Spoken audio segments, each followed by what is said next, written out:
Hi everybody, it's Miss Crystal from the Dickinson County Library and we have another fun Wednesday read aloud for you. This week we're going to read The Mermaid by Jan Brett.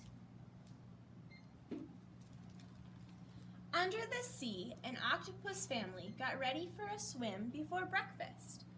"Time to put on your new hat, baby," said Okasan. Baby did not like the floppy new hat. The hat was not happy either.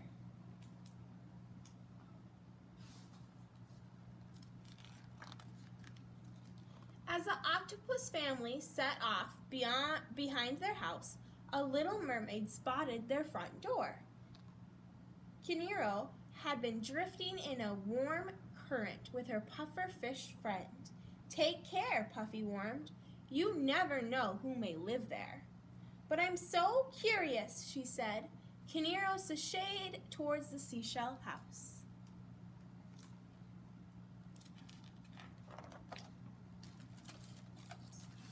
Inside, a breakfast had been set out.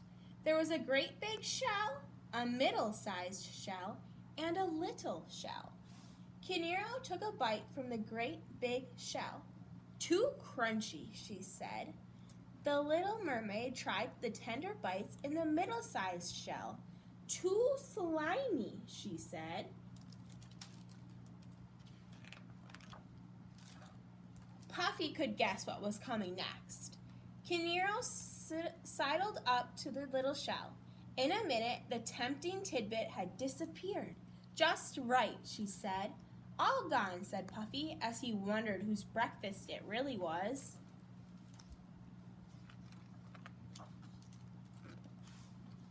Kinero floated around the seashell house and saw 3 chairs. There was a big chair, a middle chair, and a little chair. She sat down on the large coral chair. "Too many bumps," she said, as she smoothed her scales. Kinero wriggled into the middle-sized chair.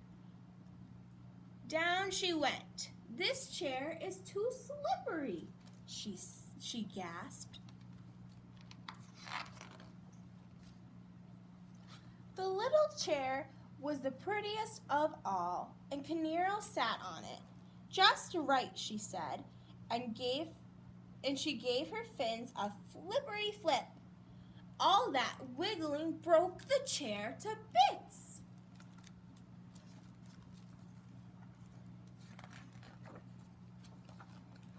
Kinero was sorry about the pretty chair, but not for long, because in the next room she spotted 3 beds.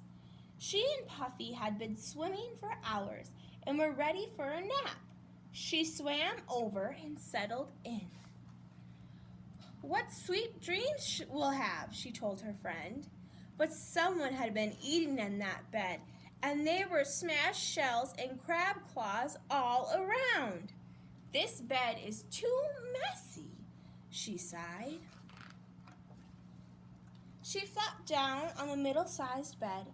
"This bed is too squishy," she complained. As Kinero patted her tiara, she spied the last small bed.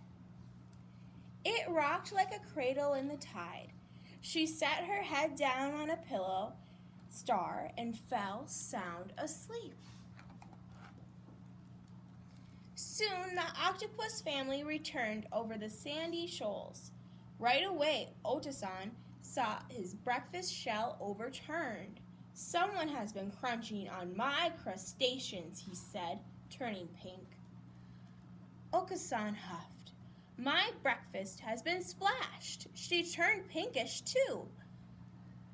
Baby looked around for her breakfast, but all she saw was the upside-down shell. "Someone has been eating my breakfast, and there is nothing left for me," she cried.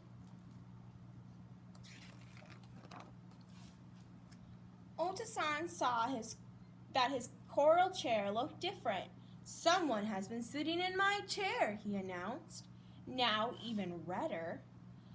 Okasan went from pink to red when she saw her chair. "Who has been squashing my chair and scattering my teacups?" she asked. Baby saw her beautiful chair all in pieces. The hermit crabs were taking it. "My chair is going, gone!" she cried. Sensing something else was amiss, Otosan squeezed into the bedroom. "Someone has been sleeping in my bed." He blasted ocean water and kicked up the star-shaped sand. Puffy felt the ripples as Otosan jetted toward her bed. The soft seaweed she liked to drowse in was tangled and torn. "Someone has been sleeping in my bed," she said.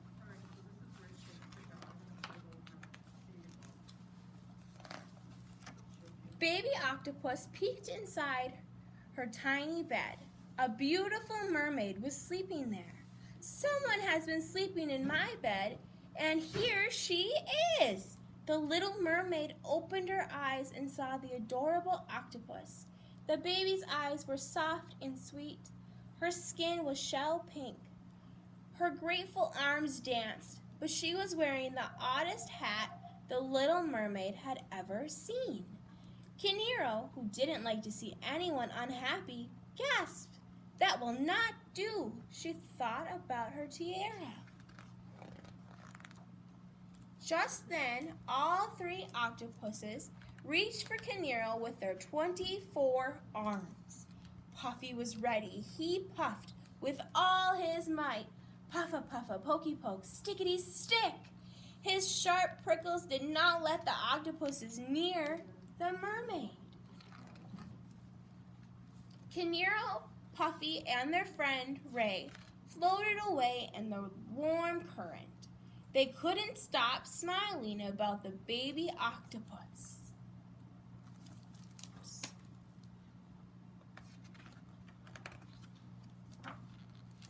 She looked radiant in her beautiful new tiara. The end. I hope you all enjoyed this story this week, and I'll see you next week. Bye!